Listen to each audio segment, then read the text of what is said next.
Balik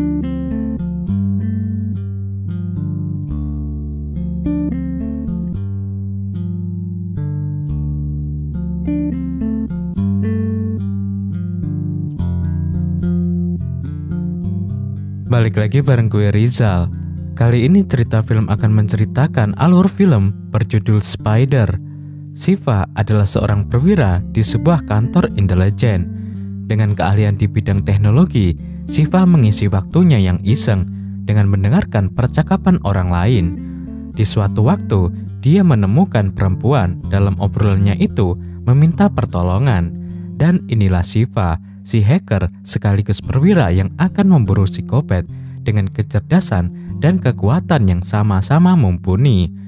Dia akan menemukan si peneror yang meresahkan, dan cerita pemburuan dari Shiva ini pun dimulai.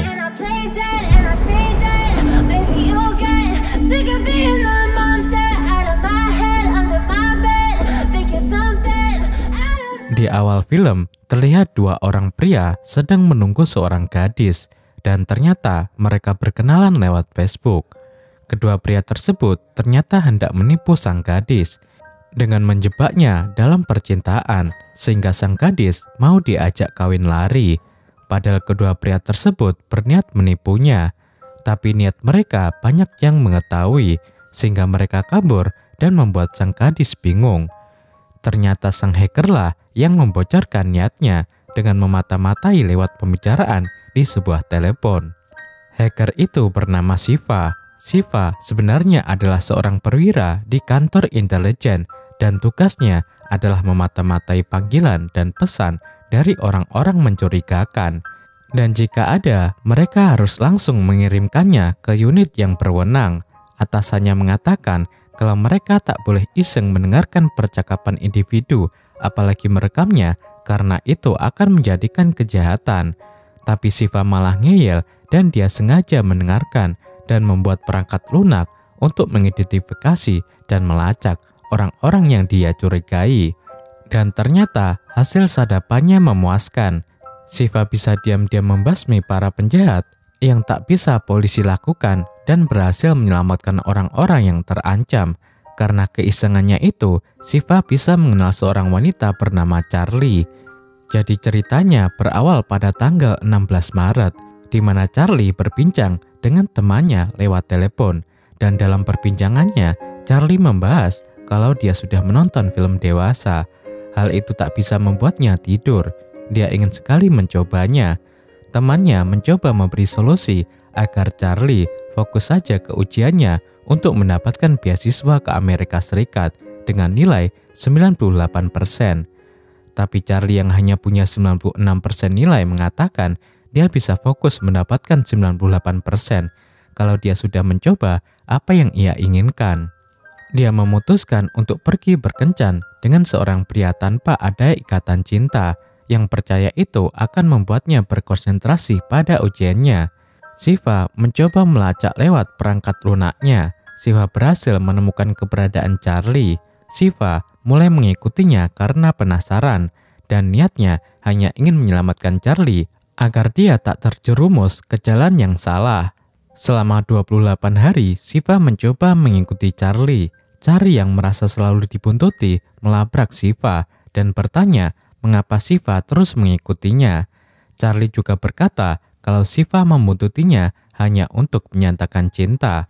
Maaf, Charlie tak bisa terima karena dia tak mau terikat. Shiva mencoba menenangkan Charlie kalau dia tak mencintai Charlie, tapi dia hanya ingin menyelamatkan Charlie agar dia bisa mendapatkan nilai 98%. Charlie yang mendengarnya heran mengapa Shiva tahu hal itu. Shiva berdalih kalau dia bermimpi dewa menghampirinya dan menugaskan untuk menolong Charlie. Charlie yang mendengar hal itu tersipu malu, dan di saat itulah mereka berdua semakin dekat.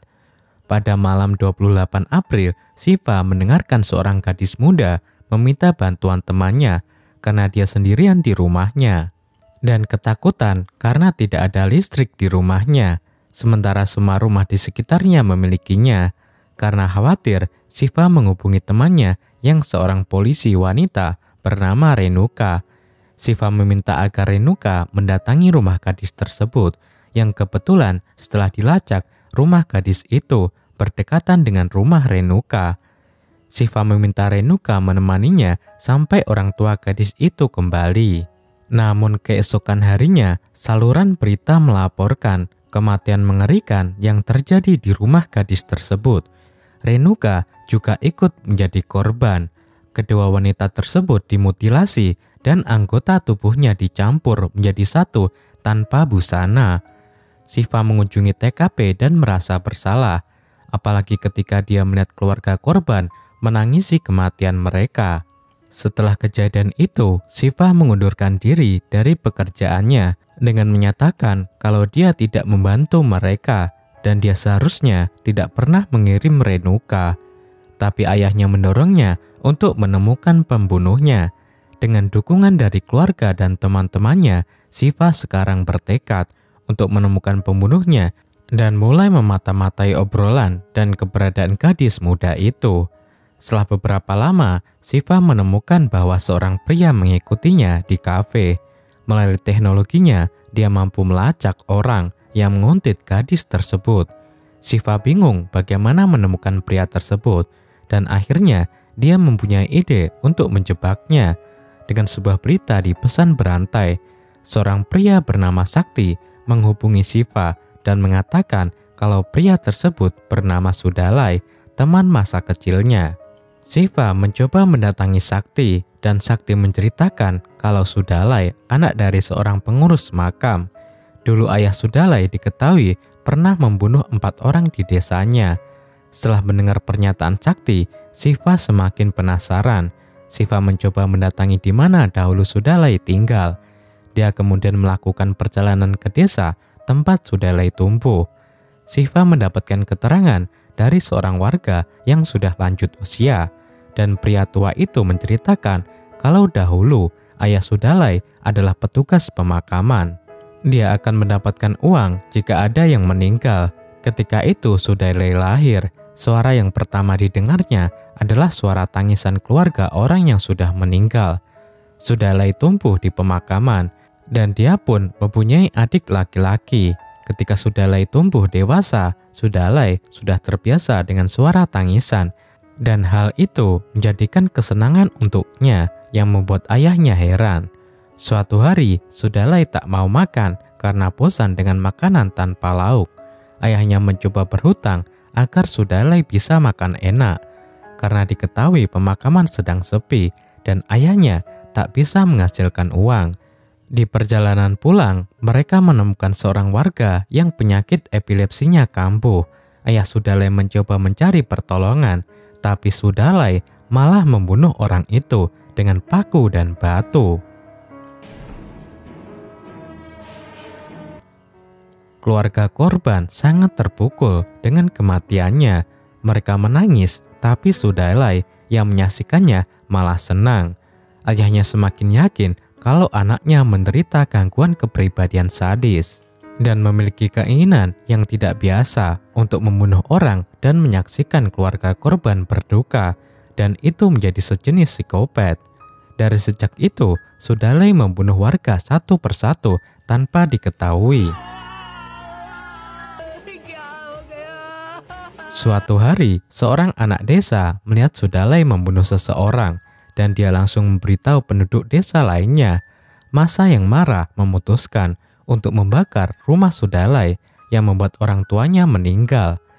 Sudalai yang kebetulan berada di luar yang sedang mengasuh adiknya menyaksikan peristiwa tersebut, dan dia pun marah.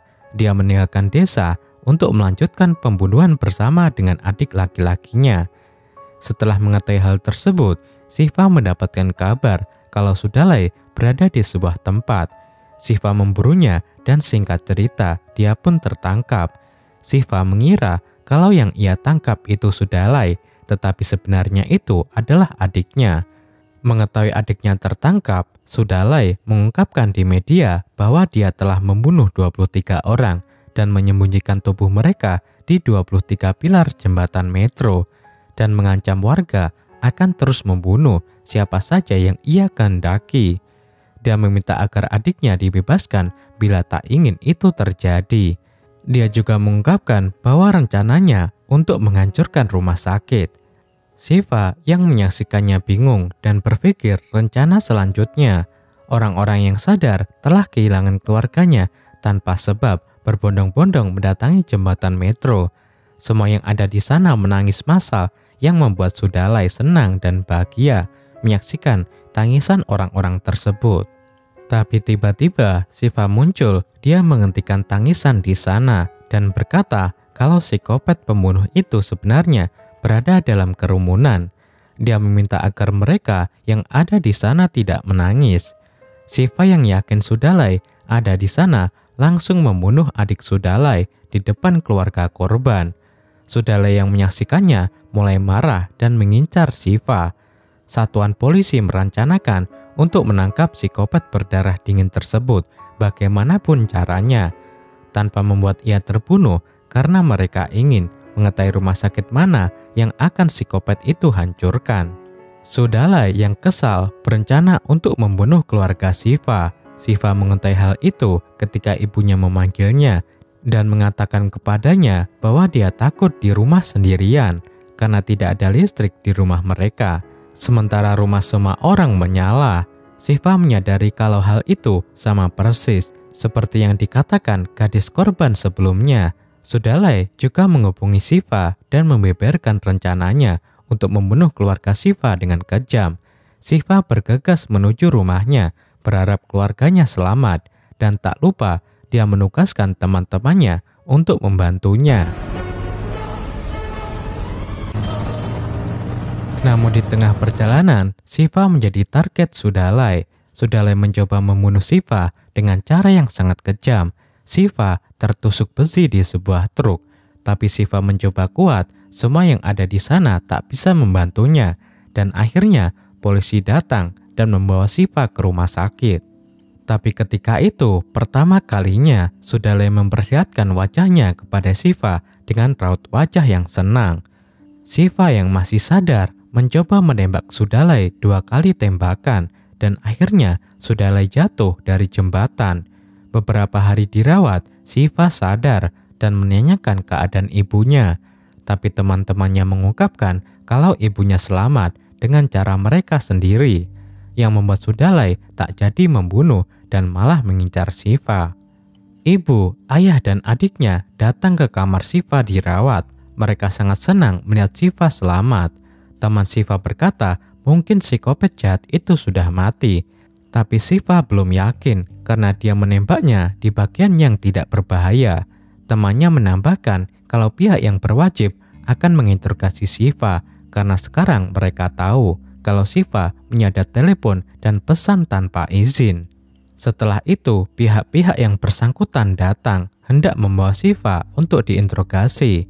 Shiva meminta waktu untuk dia menemukan psikopat jahat itu karena dia yakin psikopat itu masih hidup. Tapi dia tidak bisa berbuat apa-apa karena dia pun terluka tembakan. Awalnya mereka tak mengizinkan, tapi setelah Shiva memohon, mereka memberikan waktu 2 jam. Di saat itulah Shiva mempergunakan waktu dengan sebaik-baiknya.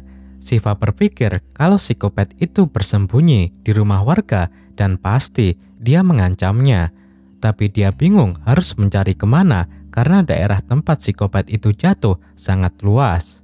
Akhirnya Shiva memulai pencariannya lewat perangkat lunak yang sudah menjadi mainannya. Dia mempunyai ide melihat film apa yang sekarang ini sedang banyak ditonton. Shiva segera menghack acara tersebut dan membuat sayembara dalam bentuk permainan dan menjanjikan hadiah yang menarik. Tapi itu berlaku hanya untuk para emak-emak. Para emak-emak yang menyaksikannya tertarik. Emak-emak itu diperintahkan agar mengetuk pintu tetangganya dan bertanya apakah peluru itu sudah dikeluarkan. Emak-emak yang tertarik menurut saja dengan permainan itu. Mereka mulai mengetuk pintu para tetangganya. Para emak di sana mendapatkan jawaban yang beragam dari tetangga yang mereka tanyai. Dan alhasil satu emak-emak melaporkan kalau tetangganya mengatakan mengapa dia tahu kalau di rumahnya ada pasien peluru nyasar. dan pemilik rumah malah mengusir emak-emak tersebut. Siva senang mendengar hal itu dan menanyakan alamat rumah target. Setelah didapat, dia langsung melacak alamat lewat satelit yang Mimin sendiri kurang paham mengapa Mais Babu sepintar itu. Siva mendapati pemilik rumah adalah seorang perawat dan rumahnya dihuni oleh 10 orang anggota keluarga. Siva mengatur dan memilih para emak-emak yang ikut serta permainan di dekat rumah perawat itu. Dan akhirnya 7 orang emak-emak didapatnya. Siva masih memberikan permainan agar para emak-emak mendekati rumah perawat itu. Karena mereka gila hadiah, mereka pun menurut. Tapi di tengah-tengah permainan, Siva memberitahu kalau permainan ini bukan asli. Tapi mereka sengaja merekrut emak-emak ini untuk misi penyelamatan sebuah keluarga dari cengkraman psikopat. Emak-emak tersebut sangat begitu kaget mendengarnya. Awalnya mereka akan mundur karena takut menjadi korban. Tapi Siva mencoba meyakinkan kalau mereka akan menjadi pahlawan karena telah membantu polisi menyelamatkan keluarga yang terancam. Akhirnya emak-emak tersebut menyetujuinya. Mereka semua berjibaku mencoba memasuki rumah target. Dengan kekuatan penuh sebagai emak-emak super, mereka berhasil masuk ke rumah tersebut. Yang satu mengalihkan perhatian penghuni rumah dan tentunya psikopat Sudalai dan yang lainnya mencoba menyelamatkan Sandra. Sudalai yang tahu kalau mereka berusaha diselamatkan mencoba mencegahnya, tapi apa daya, mereka keburu keluar dan akhirnya dia dikepung dan ditangkap. Keesokan harinya, Siva dan Charlie mencoba mobil baru. Ternyata Siva hendak menemui timnya dan polisi yang sedang menahan psikopat. Mereka menanyakan sejak kapan Siva mendengarkan percakapan telepon secara diam-diam dan pernyataan itu membuat Charlie terkejut karena mungkin Siva tahu pembicaraan Charlie saat itu dengan temannya. Siva meminta maaf kepada atasannya dan mereka memaafkannya karena apa yang sudah dilakukan oleh Siva. Siva diizinkan masuk ke dalam untuk menemui psikopat dan menanyakan rumah sakit mana yang menjadi target Sudalai. Sudalai malah tertawa mendengar pernyataan Siva dan berkata bukan hanya rumah sakit yang ia incar, tapi semua penduduk di kota itu akan dia bunuh dengan cara meluncurkan batu besar di sebuah bukit. Dan pastinya batu itu akan turun dan melindas semua orang. Siva bergegas ke tempat yang Sudalai katakan dan benar saja batu besar meluncur dan menghancurkan pusat kota di sana. Semua orang berusaha melarikan diri, tapi sebagian dari mereka ikut terlindas oleh batu. Siva yang menyaksikannya mencoba menghentikan batu besar tersebut. Alhasil, batu itu bisa dihentikan. Polisi berdatangan di sana, tapi itu dijadikan kesempatan oleh Sudalai untuk kabur. Siva mencoba mencarinya, tapi polisi penjaga yang berada di sana tewas dibunuh oleh Sudalai. Berita teror Sudalai untuk menghancurkan rumah sakit tersebar.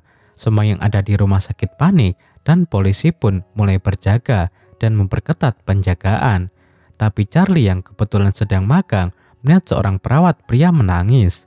Dia mencurigai sesuatu dan benar saja dia melihat Sudalai. Charlie mencoba menghubungi Siva di saat Siva sibuk melihat berita berharap Sudalai tertangkap kamera. Siva mengira kalau Charlie menghubunginya hanya untuk bermain-main dan Charlie pun kesal saat itu. Dia menjelaskan kepada Siva kalau dia melihat Sudalai di rumah sakit dan seketika itu Charlie mematikan ponselnya. Siva belum tahu rumah sakit mana yang Charlie maksud. Siva mencoba mengejar Charlie dengan mobil polisi. Dibantu oleh temannya menemukan GPS Charlie. Singkat cerita, Siva menemukan Charlie di sebuah bajai. Di sana, dia tahu rumah sakit yang dimaksud. Siva berlari mencapai mobilnya untuk pergi ke rumah sakit. Singkat cerita, Siva berhasil ke rumah sakit. Dia menemukan perawat yang mencurigakan. Dan ternyata perawat tersebut diancam oleh Sudalai menggunakan anaknya. Perawat yang hendak berkata jujur, Sudalai hendak melakukan apa. Tiba-tiba bom meledak dari bawah rumah sakit. Rumah sakit sedikit demi sedikit mengalami kehancuran. Siva mulai membantu mengevakuasi mereka. Rumah sakit mulai hancur dan Siva masih di sana untuk menyelamatkan mereka semua. Rumah sakit semakin hancur lebur dan sebagian orang terluka di sana. Bahkan sebagian dari mereka tidak selamat. Semua orang di sana menangis menyaksikan kerabatnya yang tewas. Shiva mulai putus asa, tapi ketika itu Sudalai muncul dan terlihat sangat bahagia menyaksikan dan mendengar tangisan semua orang. Shiva melihatnya mencoba mengejar Sudalai. Shiva berhasil menangkap dan mengajar Sudalai. Sudalai malah semakin tertawa walaupun Shiva mengajarnya. Tapi Shiva terus mengajar Sudalai dan sampai pada akhirnya dia tewas tertancap besi beton.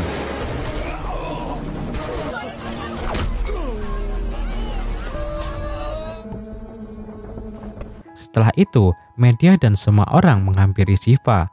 Shiva mengatakan kepada media kalau dia membunuh Sudalai hanya membunuh pasien, tetapi bukan penyakitnya, karena Sudalai adalah contoh orang yang tersisihkan dan jauh dari pertolongan masyarakat yang ada di sekitarnya, dan membuat dirinya menjadi seperti ini. Shiva menginginkan mereka yang ada di sana mulai sekarang membantu orang yang kesusahan, sekalipun mereka tidak saling mengenal, karena itu akan menjadi kebahagiaan terbesar di dunia. Kita tidak boleh terlarut menggunakan teknologi setiap saat, karena kita tidak akan punya waktu untuk dihabiskan dengan orang di sisi kita dan juga orang lain secara sosialisasi. Dia juga memberitahu mereka bahwa orang lain yang mungkin memiliki penyakit yang sama persis seperti Sudalai, maka dari itu untuk menghindarinya kita harus saling membantu satu sama lain, karena itu adalah rahmat yang sesungguhnya. Dan film pun berakhir. Klik jempol ke atas jika kalian suka dengan video seperti ini dan berikan komentar positif kalian. Saya Rizal, sampai jumpa di video cerita film selanjutnya.